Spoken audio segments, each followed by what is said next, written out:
Fala pessoal, beleza? Eu sou o Fabrício Correia, passando aqui para mais um vídeo no nosso canal Dead Nerd. Dessa vez aí para nós falarmos sobre o terceiro filme da trilogia Rua do Medo, pessoal. Chegamos aí ao final desse review aí, dessas análises dessa trilogia.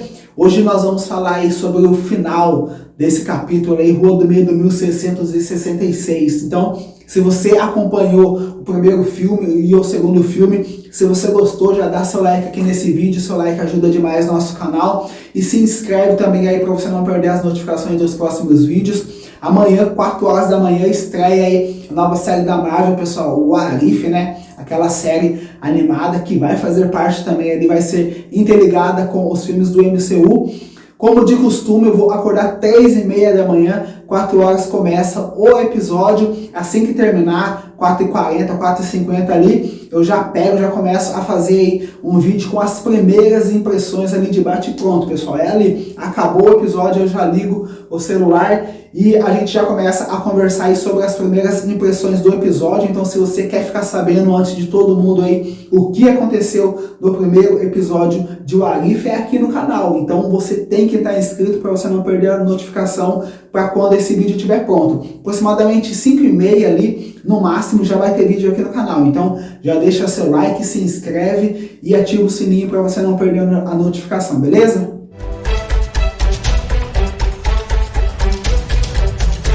Rua do Medo 1666, pessoal, é o último filme dessa trilogia aí que a Netflix adaptou de alguns contos. Tivemos o primeiro filme, Rua do Medo 1994, Rua do Medo 1978, segundo filme. E dessa vez aqui chegamos ao terceiro filme, que é Rua do Medo 1666. Só pra gente se contextualizar aí em relação à história, no primeiro filme ali nós fomos apresentados, né, a história da Dina, juntamente com a Sam, que são aquelas duas protagonistas da história, que são aquelas duas adolescentes ali que vivem aquele romance e são envolvidas, se veem, né, envolvidas naquela trama de maldição, a maldição da bruxa Serafine, né, que amaldiçoou a cidade ali de Shadyside. E no primeiro filme eles jogam essas várias informações, a gente conhece vários personagens e pra gente dar continuidade, obviamente, aí, porque são 3 filmes. Desse primeiro filme ali, eles tiraram mais pra gente conhecer a história e ficar conhecendo os personagens. No segundo filme, Rua do Medo 1978, a gente conhece ali um pouquinho da história, do passado da Christine, né? Que, na verdade, depois a gente fica sabendo que não é Christine, o nome dela, sim, Zig. Ela conta ali pra Dina e para o irmão dela o que aconteceu no verão de 1978 no acampamento. A gente fica sabendo ali, a gente conhece toda a história do massacre que aconteceu ali. Bacana, esse segundo filme aí foi o meu predileto.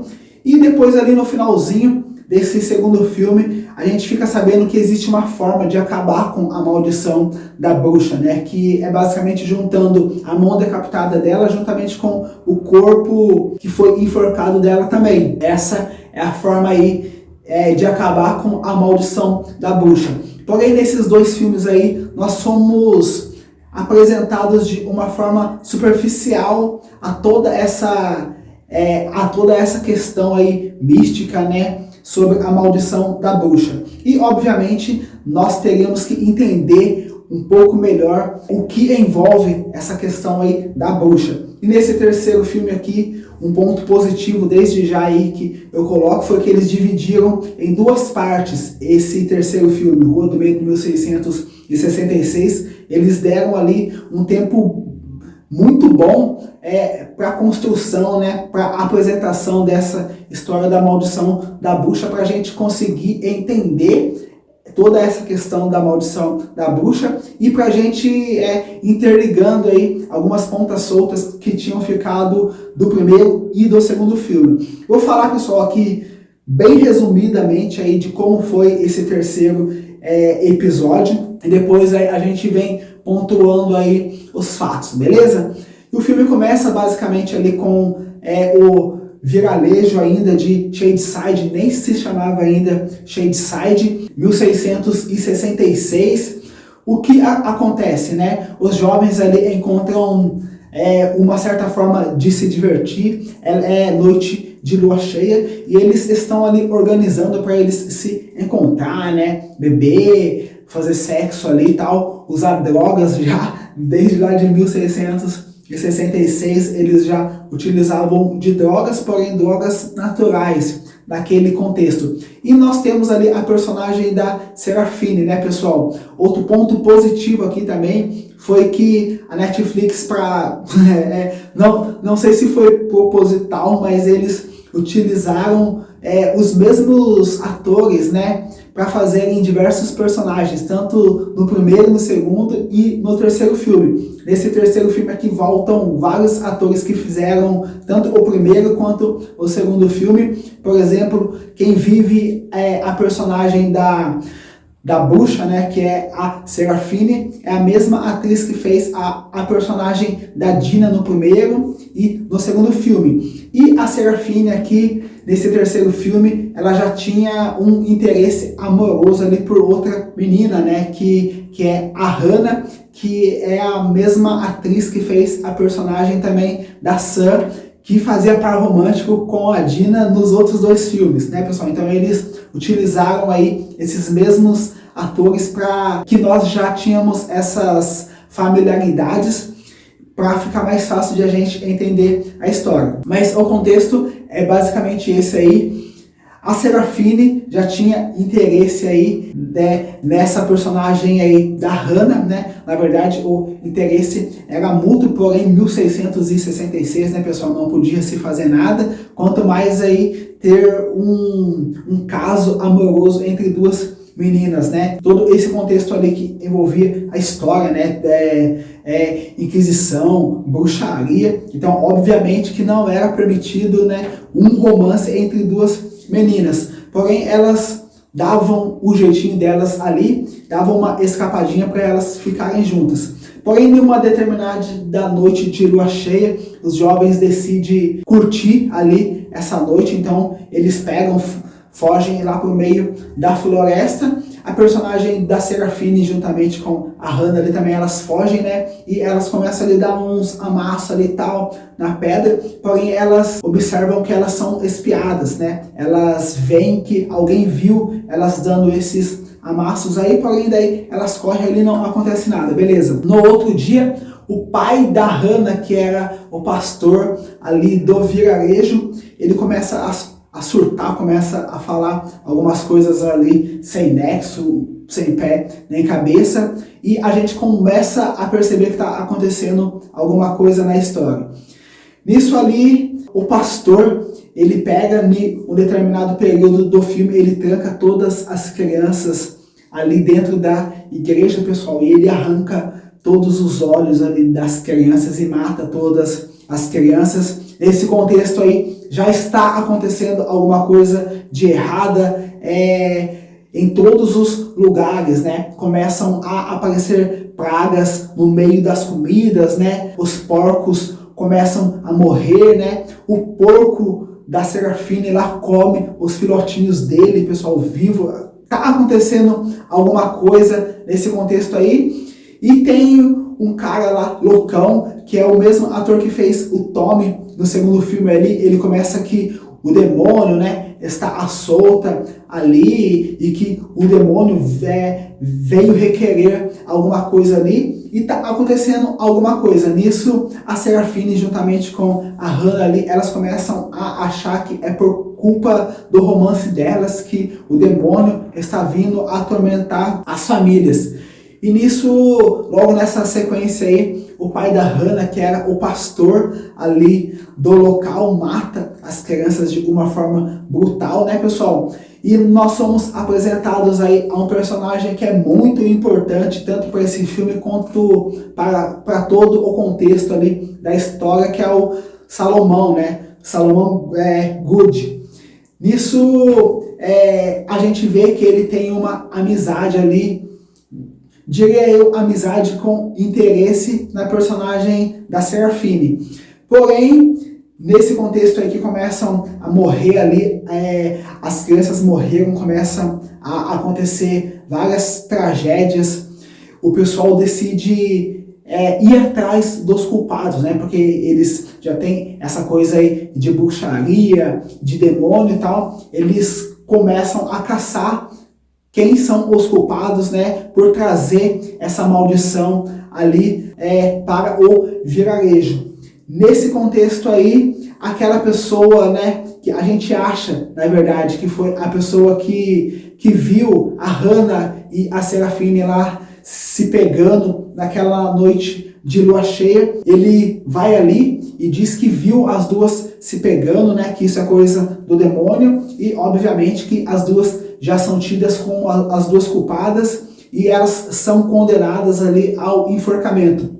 Nisso elas tentam fugir, a Hannah não consegue fugir, a Serafine foge e ela vai até a casa de uma suposta bruxa que ficava lá no meio da floresta. Essa bruxa tem aquele livro, né, que nós vimos sendo utilizado no segundo filme também. O livro ali que tem vários pactos ali com o demônio, e ela decide se utilizar desse livro, né? Já que as pessoas estão tendo ela como bruxa, então ela decide utilizar aí esse livro, porém sem antes de ir conversar com o amigo dela, que é o Salomão. Nisso que eles dois estão conversando ali, ela percebe que tem alguma coisa de errado com ele, e ela descobre que, na verdade, quem é o bruxo da história ali, o vilão, né, que está causando essas coisas ruins ali para as famílias, é o próprio Salomão. E como ela descobriu a verdade,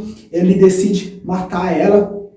Nisso ela foge ali e tal, eles lutam, que é exatamente no momento que a mão dela é decapitada. É nessa hora aí que a mão dela é decapitada, e ele pega ela ali, né, e joga ela ali para as pessoas, exatamente colocando ela como a verdadeira bruxa, né, a causadora desse mal. E nisso ela é condenada à forca, juntamente com a Hannah, porém ela toma toda a culpa ali para si, e somente ela é enforcada. Porém, antes de ela morrer, ela joga uma maldição no Salomão, né?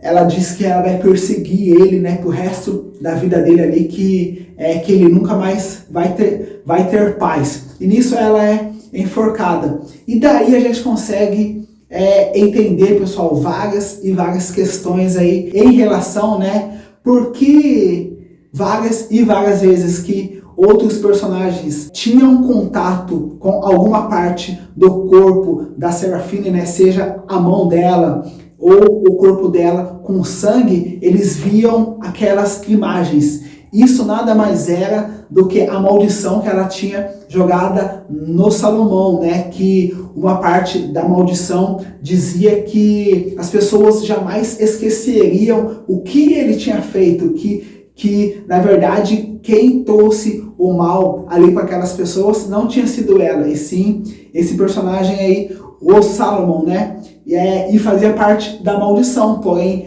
nós não entendíamos até esse contexto. Então, nessa hora aí, a gente consegue entender, foi bem explicadinho. Nesse contexto aí, termina essa primeira parte do filme, né, que foi bem explicado. Gostei, pessoal, gostei.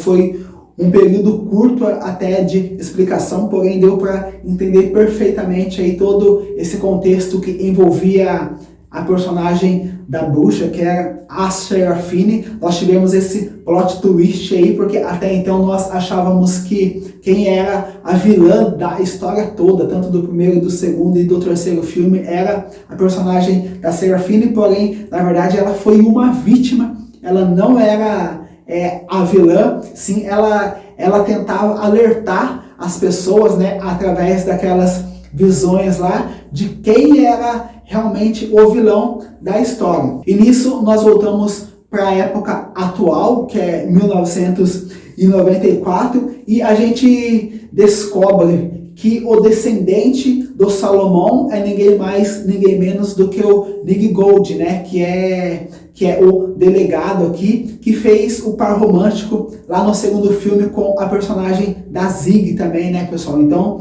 aí todas essas pontas soltas aí são amarradas e a gente consegue entender as ligações. Outra coisa interessante aí, bacana, que a gente consegue entender é todo esse contexto aí em relação à família Gold, né?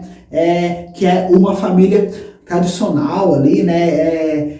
Que nessa família existem prefeitos, xerifes, que eles são os descendentes do Salomon, né, que foi o cara lá que fez toda essa zona lá em 1666, acusando a Serafine de bruxaria. Porém, quem era o verdadeiro bruxo era ele. E desde 1666 ele fez um pacto com o demônio, né, de todo ano ele sacrificar um morador de Shadyside, né, para que o demônio se alimentasse do sangue dessa pessoa e essa cidade fosse amaldiçoada.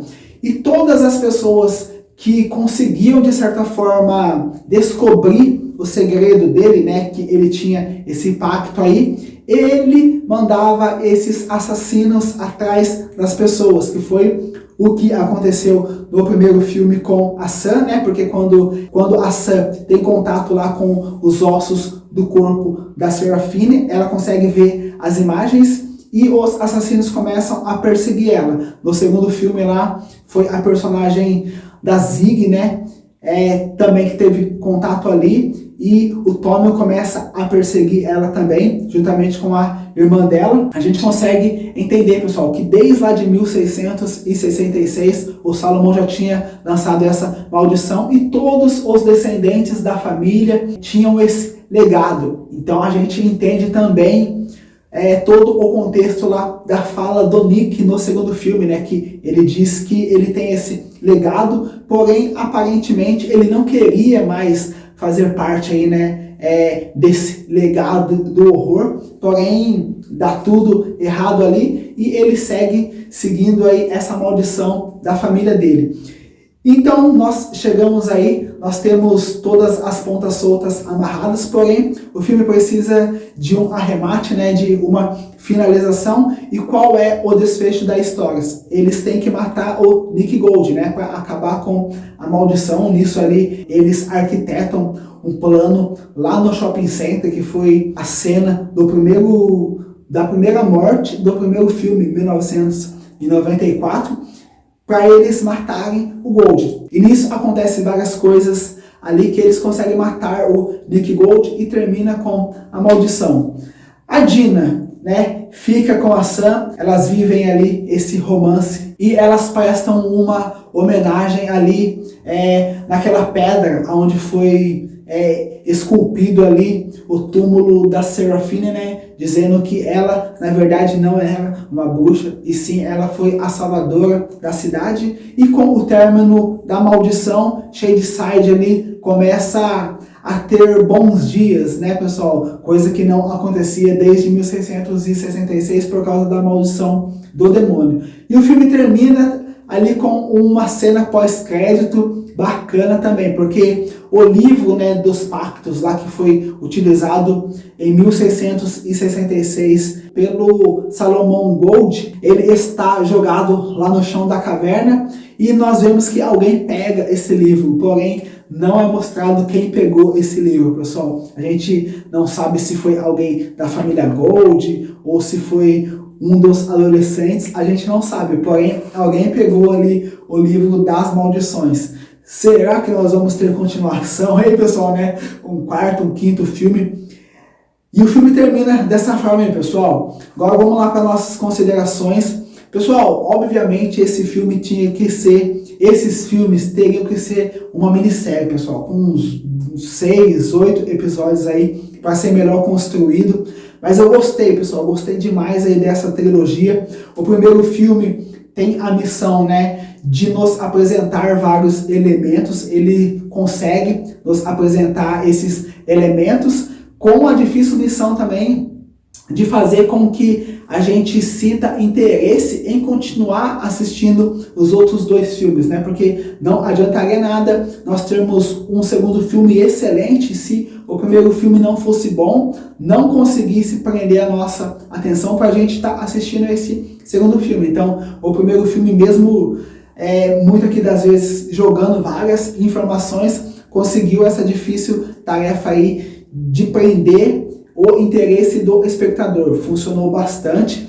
O segundo filme para mim foi o melhorzinho ali, porque como nós já conhecíamos todos esses aspectos aí, eles conseguiram trabalhar melhor ali a construção dos personagens. Gostei demais. E esse terceiro filme aí, dividido em duas partes também, concluiu aí essa trilogia perfeitamente. A gente conseguiu entender aí todo o contexto, né, dessa questão da maldição da bruxa. Teve esse plot twist aí, porque quem na verdade era o vilão da história não era a bruxa de verdade, ela nem era uma bruxa de verdade, né, pessoal? Então foi bacana. E nós tivemos também ali a parte 2 do terceiro filme, que volta para 1994, trazendo um final ali amarradinho, satisfatório, vamos dizer assim, e ainda dando gancho para uma continuação. Então gostei da história como um todo, as atuações dos personagens excelentes, tanto no primeiro, segundo e terceiro filme.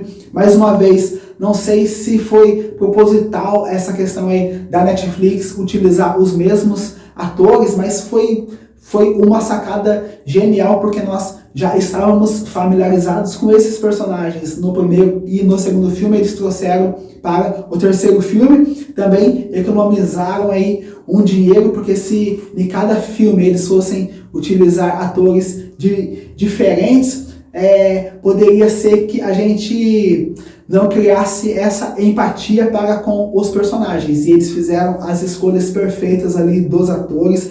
Gostei do figurino desse terceiro filme também, a questão da fotografia. Pessoal, tudo muito bom.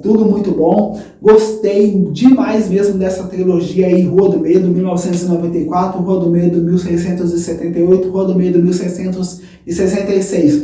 Não é aqueles filmes de terror, né, pessoal? Nossa, como dá medo, mas é aquele terror adolescente, bem trash, como Pânico. Eu sei o que vocês fizeram no verão passado, Stranger Things também. Tem tudo isso aí, tem várias referências aí de várias séries que nós já conhecemos.